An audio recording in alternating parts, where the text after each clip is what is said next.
So, Okay. yeah, Hokeun, why don't you take it away? yeah, sure. Thank you, Edward. So this is the basically the same talk that I gave at Digital seminar.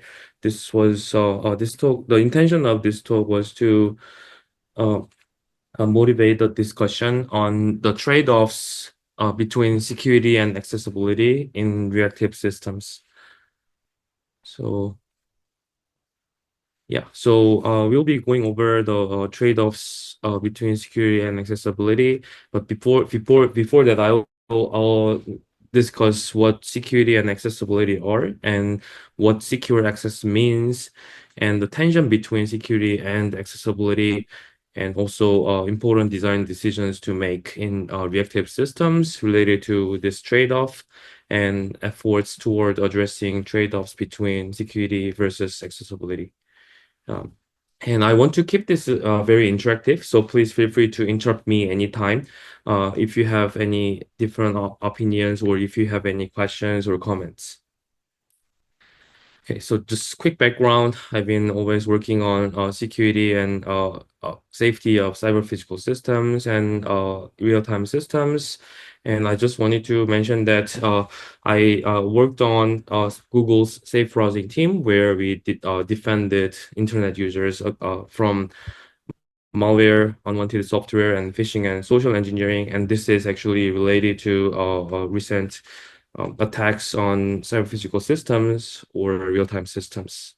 So what is cybersecurity? So this is a generally accepted term, and the security here means that we enforce a desired property or intended functionality even in the presence of an attacker.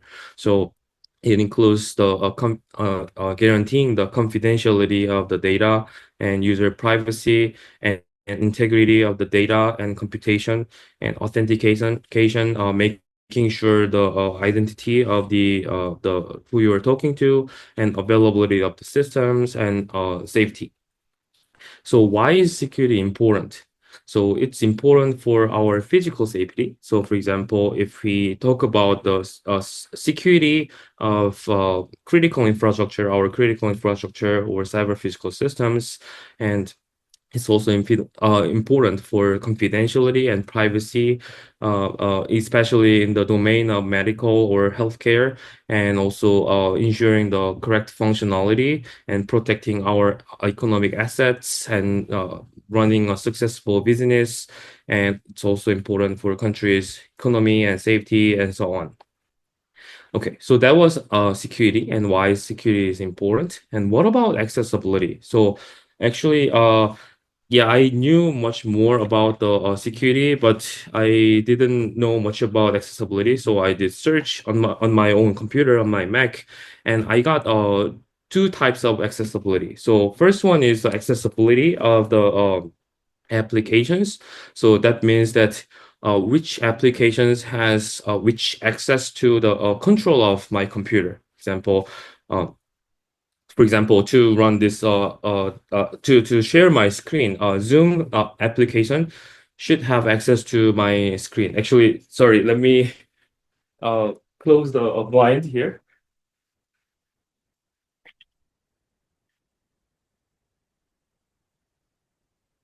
Sorry about that. I noticed that I was getting too much sunlight, too much glare. So yeah, accessibly is related to the application's accessibility to my computer's resources, like a screen, file system. And another accessibility I found was accessibility for more people and people with difficulties in terms of hearing, vision, or motor or speech. So there are multiple definitions related to accessibility.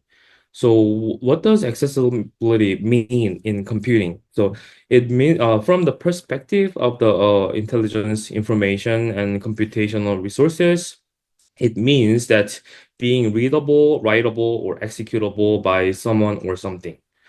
Okay. And also, it also means, as I showed you in the second definition, I found on my computer, it means that available for more people, more things, and more applications. And it can also mean that available being available in different formats, languages, or platforms, for example, supporting multiple operating systems or supporting multiple ISAs, and so on.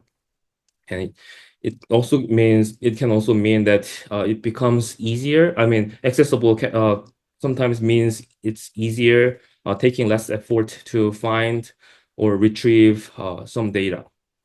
And it can also mean that it takes less time to retrieve, meaning it's faster access. And also, it can also, yeah, if you imagine our community, lingua franca, open source community, it can also mean that accepting contributions more broadly and collectively, for example, compared to the software controlled by the private company. And maybe sometimes it also means that, so this is also related to being easier or available more people, and it can also mean fewer restrictions or regulations, such as censorship. And yeah, for in some contexts, it can also mean that it's easier to extend to more people to accommodate or adding new users.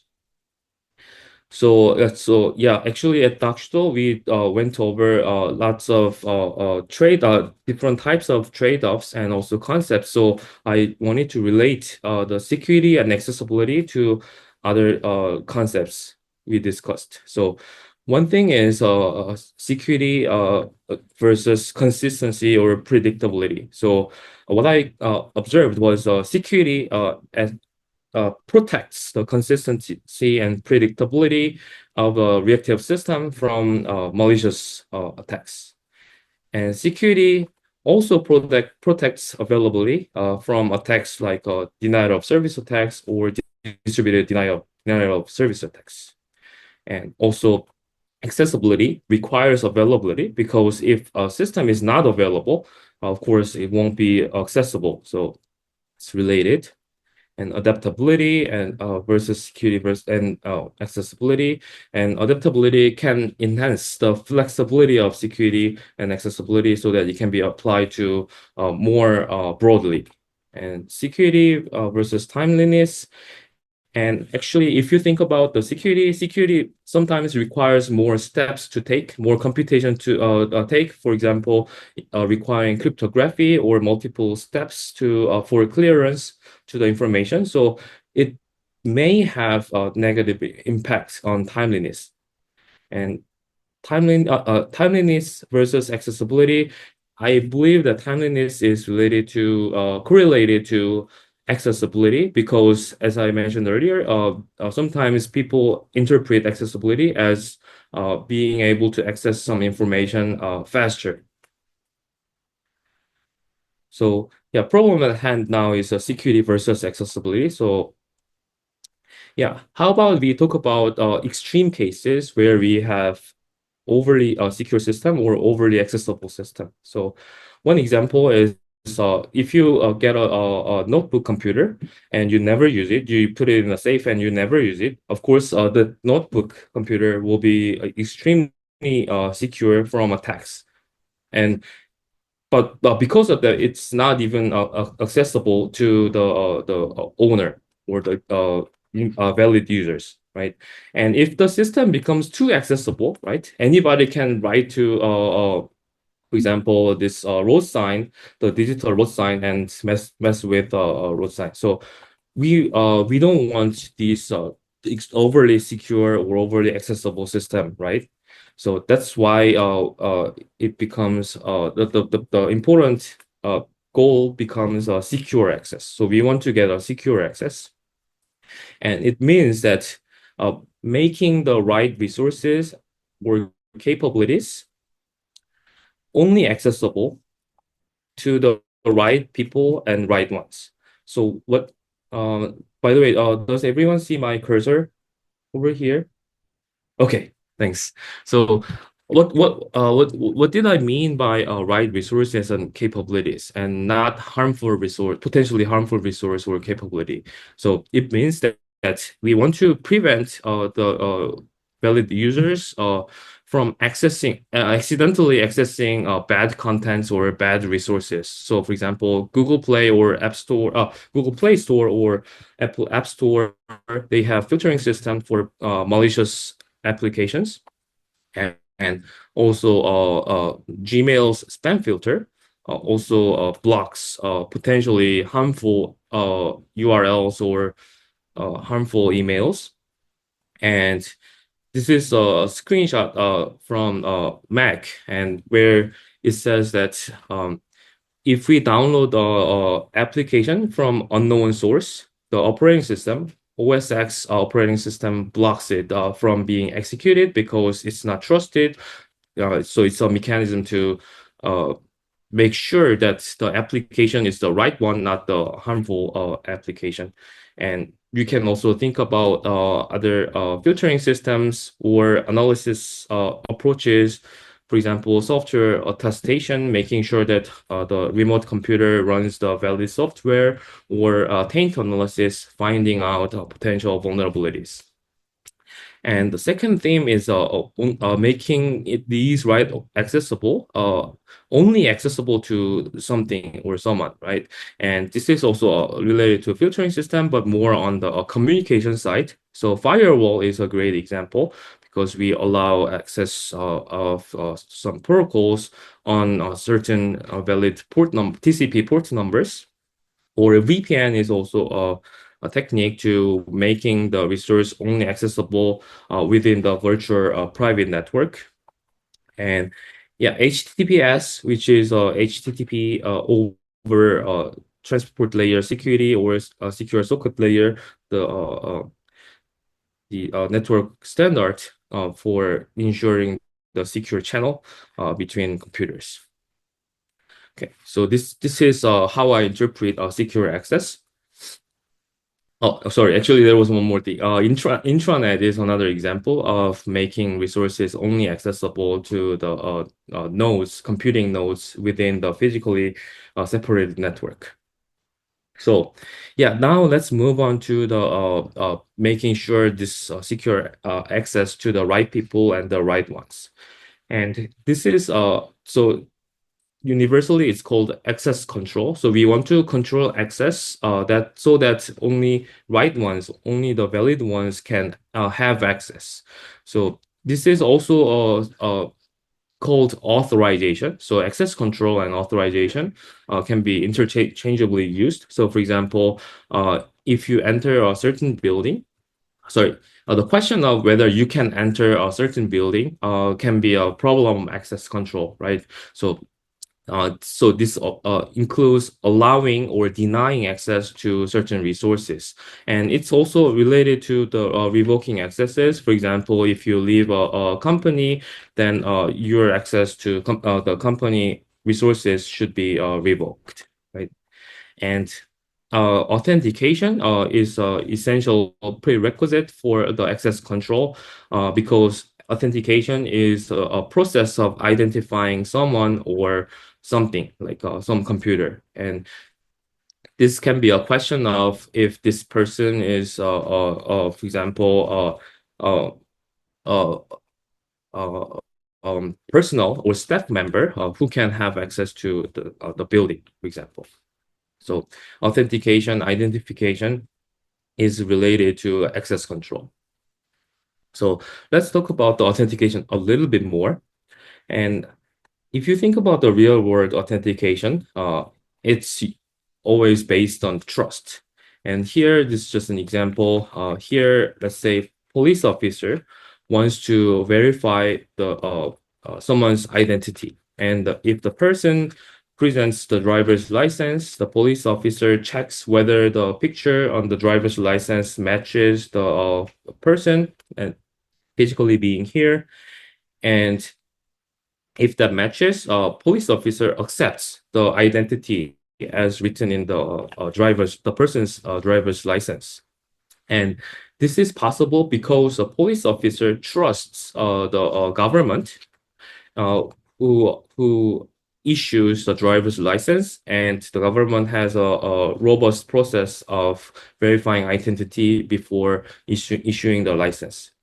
However, if you think about the scenario whether we don't have enough trust, for example, if the person presents a student ID, the police officer probably is probably not going to accept that as a valid form of authentication because I yeah usually universities has a more relaxed constraints in terms of issuing IDs, right? For example, they don't check your electricity bills, or yeah also the student ID doesn't have important information like the address or date of birth, etc. So yeah. And yeah, continuing the discussion on the authentication, and that was the authentication in real world. And let's move on to the authentication in computation world. And in computation world, we use a tool, cryptography. And yeah, let me use this example of SSL/TLS, widely used internet standard for making sure that we have secure channels between the internet users and the servers. And this is also based on trust. So for example, when your browser accesses the web server presents something called digital certificate. And digital certificate includes a public key. And using this public key, browser can establish an encrypted and secure channel, right? However, how can your browser trust that this certificate and the associated public key is legit, and this we can if we can trust it, and this is possible because your browsers or your operating systems have pre-installed certificates of the trusted third party called certificate authority, and these are the examples of the commercial certificate authorities, and they make sure that this domain is associated with this public key. So by using this public key uh, uh, digital signature chain, your browser can verify that this digital certificate coming from the web server is a valid one. So this entire infrastructure is called public key infrastructure, making sure that we have enough trust on public keys and using it for establishing secure channels. And yeah, it has pros and cons. It's scalable and universally used and standard. And nowadays, it's almost used everywhere for almost every web server.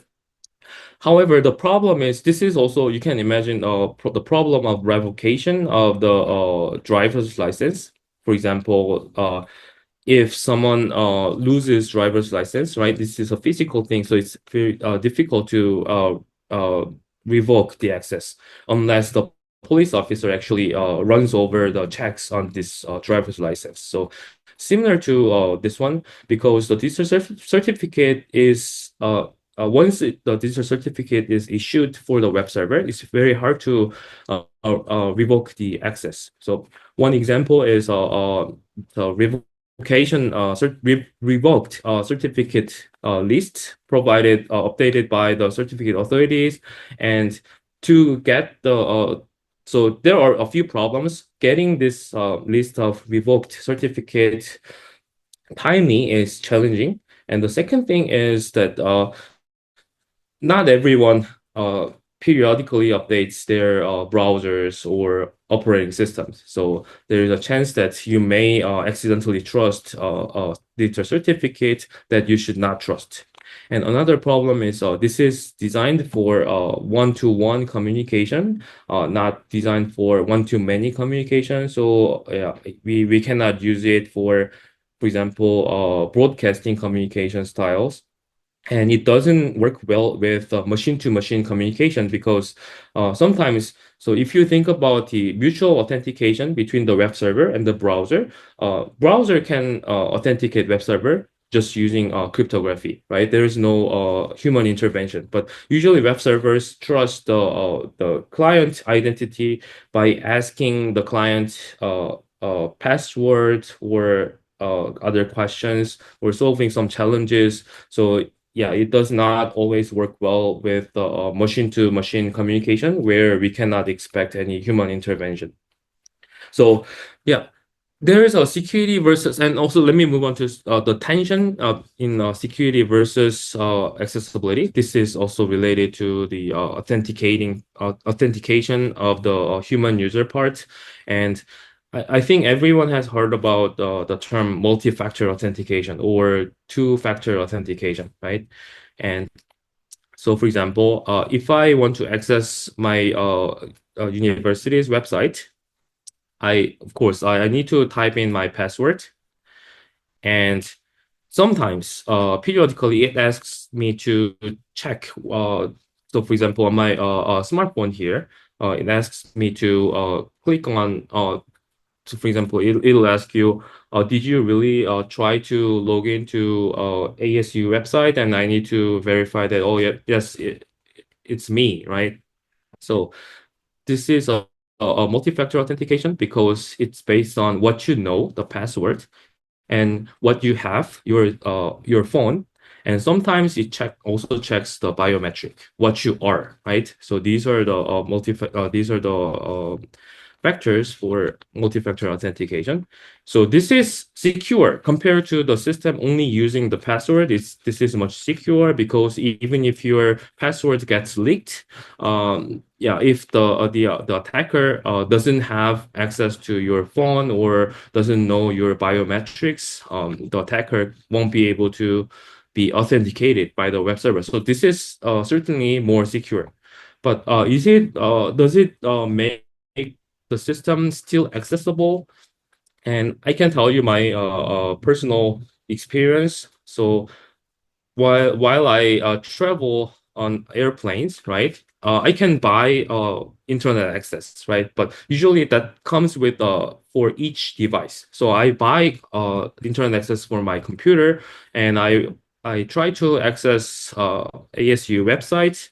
I enter my password, and it asks me to uh, click on my smartphone, but my smartphone doesn't have internet access, right? So it doesn't get the push notification. So yeah, this multi-factor authentication fails even though I have the device, right? And even though I have the right biometric because it requires internet access for multiple devices, right? So certainly, this is more secure. This multi-factor authentication makes the access secure, more secure, but certainly becomes less accessible. So you can see the tension between security versus accessibility. For example, if you increase security, accessibility generally drops, right? Okay. And let me also go over other examples other than my personal experience. So, for example, one is tiered access, multiple access tiers. So, for example, Google. Do you think when you access Google, the search engine, do you think you have secure access as a user in general? Yeah, actually, you get secure access because Google Web Servers provides you this certificate and your browser verifies it, so it is secure, right? But it's secure, but very accessible to anyone, right? And what about the access to the Gmail, right? In this case, it requires more clearance steps. For example, the Gmail will require to log in, or maybe it'll try to run the multi-factor authentication, right? Because you have more accesses to so for example, your emails, right? And this is Google's internal website called MoMA. And in this case, yeah, when I was at Google, it required lots of things. It required me to use the physical security token attached to my computer to access it as one of the multi-factor because even phones can be hacked, right? So yeah, so it was because with this access to the Google's internal website, you have even more access. For example, the Google's source code repository or confidential content. So You can see that from here to Google, general Google search engine, Gmail, and Google internals, it becomes more, the access becomes more secure. But if you go this direction, if you get more accessible contents, right? So yeah, this is a system called tiered access, where we allow multiple access tiers, depending on how much security you need and how much accessibility you need.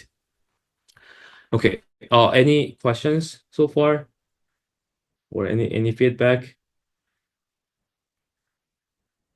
Okay. Hearing none, I can continue. So what should we consider to manage this security versus accessibility tension? So first thing I want to point out is something called threat model. So threat modeling is a important step or important requirement in security research, and this is a model of your attacker, right? Who your attacker is and what resources and capabilities your attackers have. So yeah, let's talk about the motivation of the attackers. So the attackers may attack systems because of monetary reasons or politics or retaliation, or sometimes crazy people do these things just for fun, watching the world burn, right? So and why is this threat model important for the design of secure and accessible reactive systems and CPS? Let's begin with a very famous parable of the bear race, right? So there were two hikers in the woods, and they encountered a grizzly bear, and one hiker panicked, and the other hiker was very calm, right? Stayed very calm.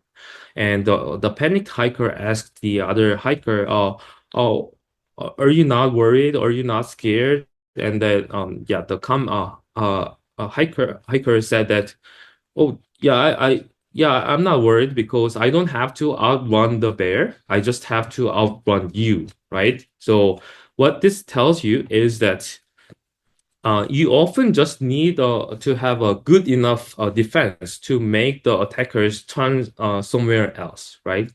In this case, a slower hiker will be the victim, will likely be the victim, right? So yeah, you don't have to put too much resources for defense.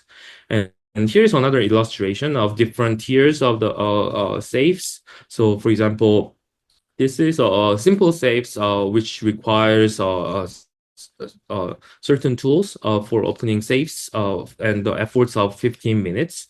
And this is an extreme case, right, which will protect the content inside from even cutting torch or up to 4 ounces of explosives. So this is an extremely safe, extremely secured safe. But do you really need this kind of a safe which costs more than $50,000 for your for example, let's say your valuables, like usually, yeah, the most valuable items in my home is my computers, right? Most expensive ones, your computers, right? But your computers will cost far less than this much, even less than this much, right? Because my MacBook is around $2,000, and probably you don't need $3,000 to protect it, right? So you must not over design security. So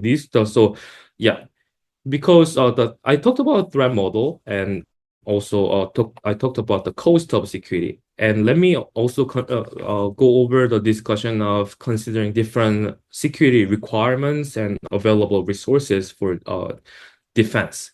So yeah, this security design depends on the requirements and resource availability. So, for example, if you have a simple embedded system like a cardiac monitor and connected to the emergency service, you probably care more about the privacy of the user, and but you will encounter very strict resource constraints, assuming that this is battery powered. And if you think about the drones and ground air traffic control system, in this case, you will require strong and very frequent access control, but you will need to deal with intermittent connectivity because in this case, communication becomes a very scarce resource. And if you think about Apple Pay, then you may want to consider confidentiality and also authentication of the user. And with some moderate resource constraints, because this is still battery powered, but still much more powerful compared to embedded systems such as cardiac monitor. And for ambient temperature sensors and receivers, probably you don't care much about the data confidentiality because the ambient temperature is not a sensitive information, but you want to make sure that the data integrity, that this data is really coming from this temperature. And if this is very powered, also some resource constraints. And there are some specific threats to reactive systems and cyber-physical systems that don't apply to general computing systems. One is side channel attacks, and this is an example illustration from the researchers at KTH, and they were able to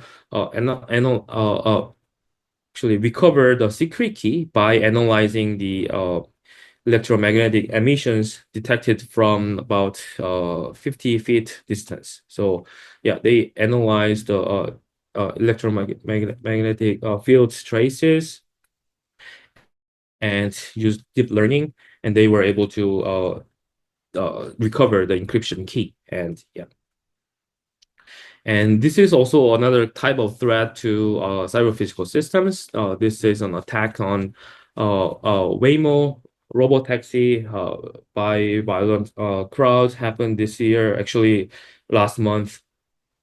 So should we consider this as a Waymo's threat model? Do we want to defend the Waymo cars against these violent crowds, or should we just rely on insurance? So it also depends on the system designer. So in summary, design decisions in reactive systems and CPS related to security and accessibility involves the costs and threat model, right? And resources and also the security requirements. So there are lots of things that you want to consider when you design a reactive system, having a secure access. So so from now on, I'll go over a few important trade-offs in terms of security versus accessibility as a design decisions in reactive systems. So first one is to connect or not to connect. And second one is to encrypt or not to encrypt. And the third one is to prevent or to detect. So I'll go over each item. So the first one is to connect or not to connect, right? Then in the last few decades, we saw that these isolated cyber physical systems or reactive systems increasingly connected to the network, mainly because they are physically separated. You can think about the federated lingua franca programs in federated execution mode, right? So you wanna spread out the executables over multiple nodes because they are physically separated out, and even uh, in this trend, these systems are getting connected to the internet and also the cloud, and sometimes this is called Internet of Things. So now these cyber physical systems or reactive systems are connected to the general internet and cloud resources to have more access to resource, right? So yeah, as you can see here, the cyber physical systems became much more accessible, mutually accessible. The CPS got much more accessible by the general internet, and also the internet-based resources became also more accessible to the cyber physical systems. And yeah, we ended up having the Internet of Everything, right? We were very excited about it, and yeah, because there are lots of opportunities there because with the internet access, you can leverage the intelligence and data from the internet. Uh, and you can also expect collaboration over the networks between cyber physical systems. If you think about the autonomous vehicles versus connected autonomous vehicles, right? You can do more with the connected autonomous vehicles because you can see beyond the signal range or the sensor range, and uh, the single cyber physical system can cover a larger physical range, and it also allows remote control operation. This was especially helpful when it is not safe for human operators to physically access them. So, for example, work from home during COVID-19 or in case of nuclear or radiation related incidents, right? So, internet connectivity has lots of accessibility benefits. However, the internet is a wilderness, right? And there are full of bad people, and there's a restless attempt to break into any system, right? There are so many bad things happening on the internet. And to illustrate the critical infrastructure in the US were affected by these adversarial attempts.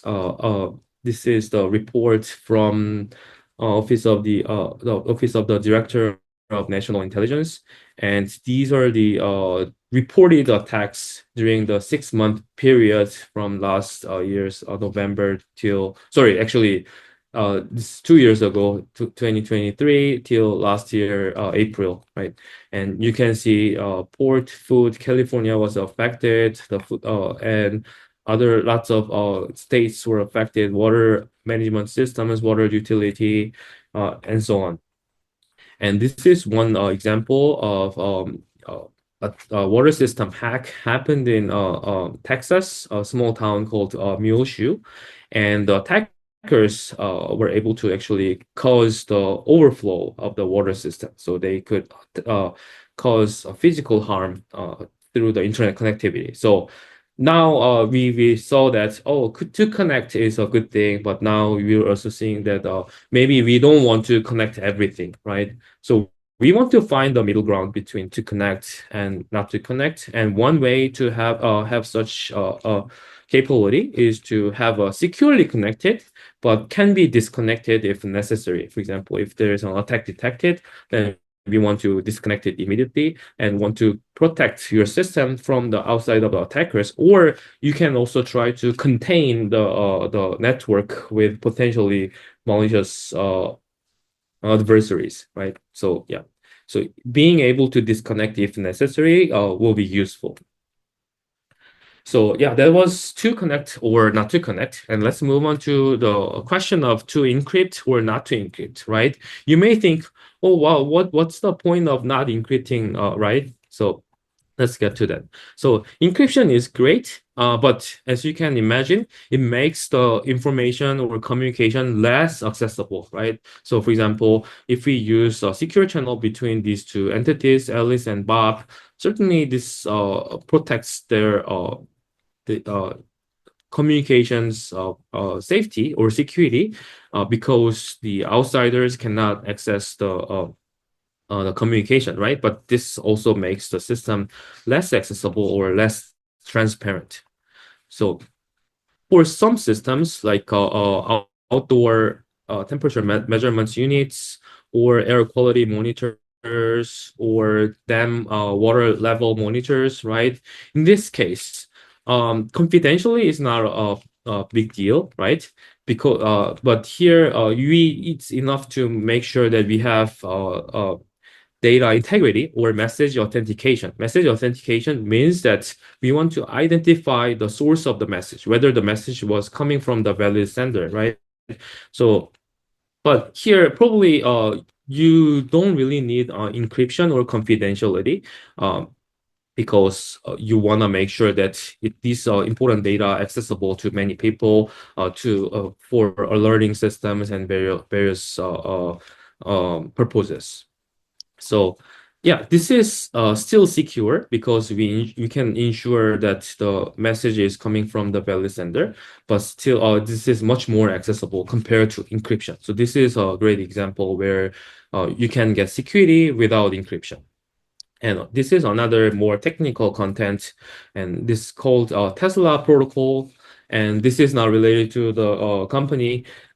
Yeah, so I think this Tesla stands for some this is an acronym I forgot, but yeah, I can tell you how this works. So Tesla protocol has delayed key disclosure. So for example, when you have one sender and multiple receivers, you can authenticate these messages using this secret key, right? This is not for encryption, by the way. This is just to prove that this message came from the valid sender, right? But imagine if you allowed access to this secret key to the receivers, right? You can imagine that, oh, receivers can pretend to be the valid sender, right? So you don't want to share this same secret with the receivers directly. So what Tesla protocol does is initially only the sender has the key, and the receivers receive these messages, and later the sender discloses the key, the secret key to the receivers, so that the receivers can retrospectively authenticate these messages validity, right? So this is another way to make the information accessible without encryption. Yeah, right. So yeah, but So also, oh yeah. I want to point out that before Tesla cars, there was Yeah. Nikola Tesla, who was instrumental in the development of AC powered electrical systems. Um, he went head to head with others who were pushing DC as the Oh, standard. Nikola Tesla, right? Yeah, Oh yeah, yeah. Tesla. Yeah, I think they try to name after the great people in the past. Yeah. Anyway, yeah. This is also not new name. They just named up. I think, yeah. As Edward pointed out, they try to name this after Nikola Tesla. Yeah. Right. So yeah, there are also other techniques to protect information or making sure the secure access without encryption. One thing is differential privacy. This is a statistical approach to make sure that the statistical information accessible while protecting the privacy. So, for example, uh, when so let's say if we have a data of aggregated data for multiple people, and if you add one person's data to the database, that'll make the change, right? So for example, that may affect the average value of the of certain uh what's a good example? Maybe, yeah, average value of this statistics. But yeah, differential privacy puts you can yeah the simplest way to put this is to if we have enough noise, right? Enough noise or enough vagueness to the statistical data, we can make sure that this answer was A, including this person's data, the answer B without this person's data indistinguishable, right? So this is one way to make sure that we have secure access without encryption and allowing accessibility. And this is another way to make sure the secure access and protecting the data without encryption.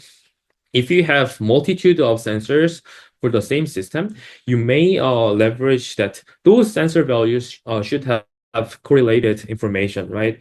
And by analyzing the correlation and making sure that if one of the values is very far off, you may be able to notice that, oh, maybe this sensor or this device is under attack, right? So this way you can detect such attacks without encryption and making sure that we have secure information.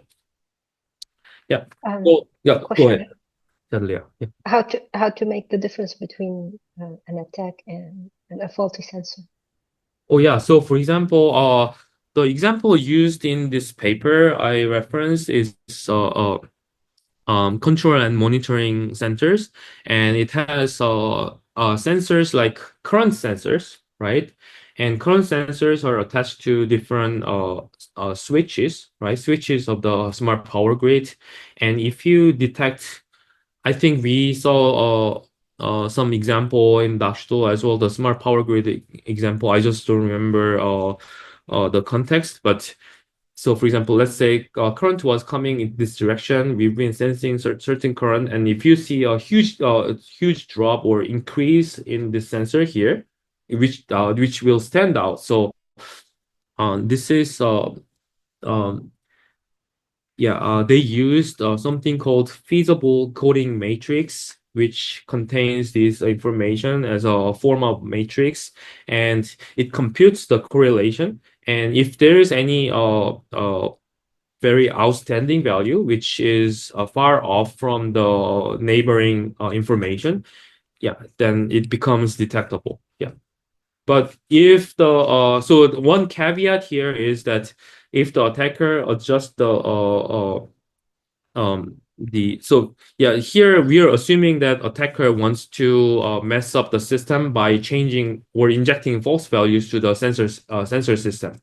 And if the attacker is careful enough to not to go over the threshold of this feasible coding matrix, the attacker may still be able to input some false information or false sensor values. But yeah, as you can see, the attacker is limited in terms of the capability of the attacking the system. Yeah, does that make sense to you? So, So if my understanding is correct, there's intersection. I mean, there's uh, some values where it's confusing. We cannot say if it's an attack or a fault, right? Yeah, yeah. There is a gray area, certainly. Yeah. Okay, so thank you. a very concrete application of this is to protect against attacks to clock synchronization. So if you know, for example, the stability of your local clock, and your clock synchronization algorithm tries to get you to do a large correction, and you know that your clock is more stable than that, then you can assume that an attack is happening, and that there's a or that one of the remote components has a fault itself and is injecting invalid data into the clock synchronization mechanism. So that's a very concrete application of this. So in fact, you can show that there is no clock synchronization algorithm that can protect you indefinitely from such attacks, but you can protect yourself. You can protect a clock synchronization algorithm for a fixed time horizon based on your requirements for accuracy and the stability of your local clock. So in a sense, the stability of your local clock is a local root of trust, and you use that to check data that might be attempting or just due to a fault disrupting the clock synchronization. Yeah, I think that's a great application, and the system will become even more robust if we have multiple trusted sources of clock. Yeah, yes,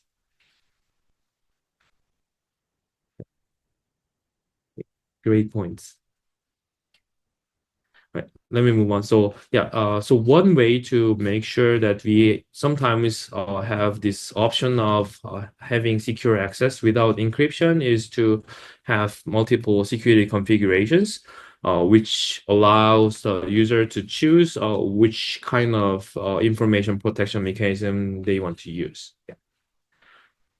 Right. So this is an example of my work where we can turn this knob to have a option ensuring more accessibility and another option ensuring more security.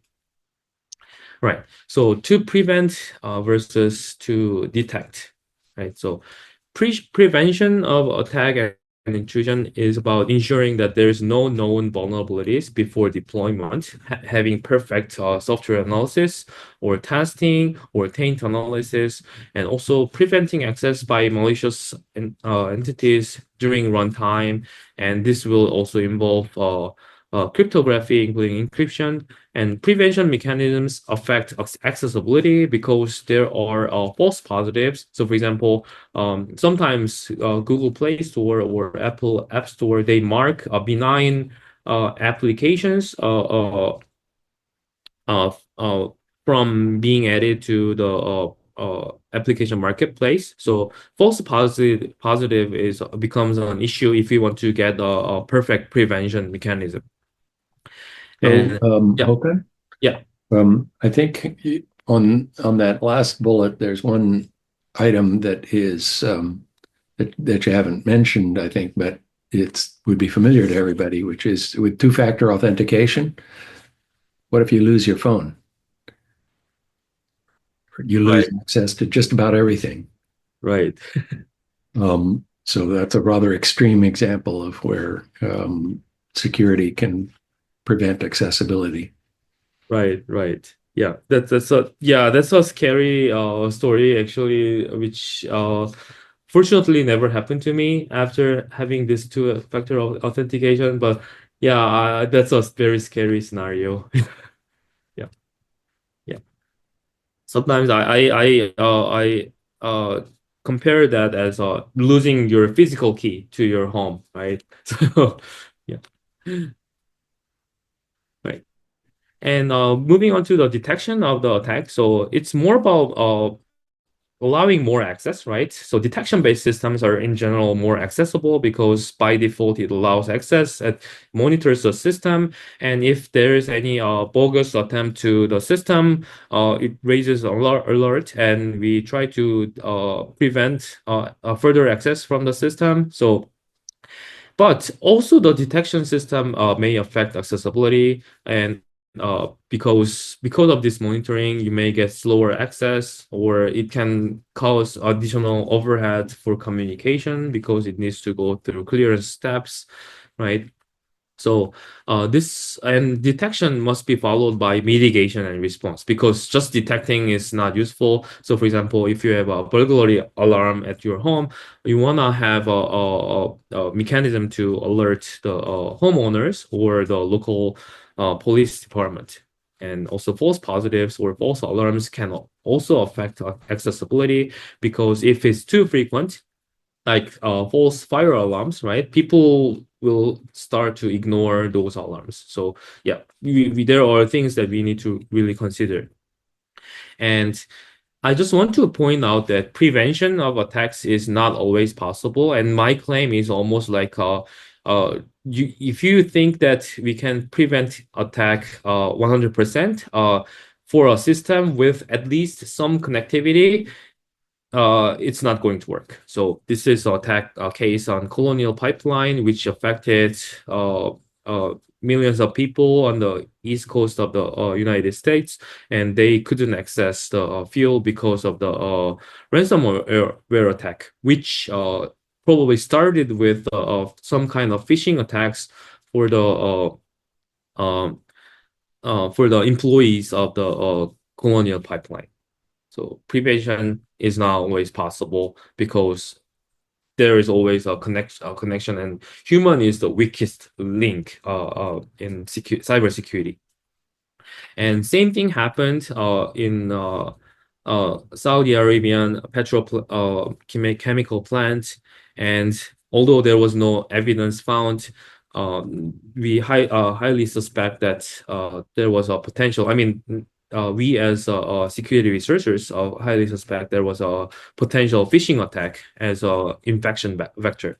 Okay, so usually what happens for breaking into the highest level security is they try to compromise the insider account or insider computer via various attack vectors like zero-day exploits, unknown vulnerabilities, system vulnerabilities. Phishing is very commonly used, social engineering, leaked password on the internet, and Also, sometimes they attack leveraging the physical proximity, like the Bluetooth EM wave analysis that I showed. Thus, some intrusion will always be possible. And they try to infect networked computers. So maybe initially the attacker had intruded into the employee's laptop computer, right? But as long as it's connected to the internal network, it'll try to actually spread out to the important system. And this is not always detected by IDS, intrusion detection systems. So intrusion detection beforehand may not always be possible. And they wait. Usually these are kind of attacks or malware wait until it's the right time and launch attacks. So at this point, it's more about detecting it as early as possible and mitigating and limiting the damage. So uh, for reactive systems or cyber physical systems, just a simple shutdown may not always be an option, right? Oh, we detected malware, so we will shut down our power plant. It's not going to happen. And also timing of detecting attacks is critical. So timeliness is required, and immediate decision making and quarantine the affected system will be important, and you always want to have fallback mechanisms. For example, being operational without the internet connectivity, and resiliency and redundancy is important, as you have seen in the ransomware example. If you have a replicated copy of important data, probably you can recover even from the ransomware attack, right? And yeah, there should always be a way for a timely manual intervention, allowing the human users to override certain decisions which can be affected by the attacker. So, and the problem is attackers are getting smarter. They're using generative AI to level up the cyber attacks. So it's an arms race between the attackers and the defenders. So my claim is, if your system is somehow connected via network or via humans or via physical channels, preventing an attack will never be possible. So yeah, so we always want to have a prevention and detection mechanism, like you have door locks, but you also have burglary alarms like ADT. So yeah, actually, we are running out of time, so let me be a little bit quick. So this is my work related to uh, ensuring secure access, even when under distributed denial of service attacks, by replicating the authentication and access control information to multiple nodes and leveraging that replication. So as a summary, there is a tension between security versus accessibility, and you need to consider cost, threat models, resource availability, security requirements in designing the secure access-based systems. And this knowing threat model is critical. And yeah, you want to consider actually a multitude of the angles, including the things that I discussed today: to connect or not to connect, to encrypt or not to encrypt, to prevent or to detect. And yeah, there are usually solutions ensuring the proper levels of secure access for reactive systems and cyber physical systems. And yeah, with that, I'll end my presentation. Thank you so much for your attention, and happy to take questions. Thank you, Hokeun. We're past the top of the hour, so any quick questions?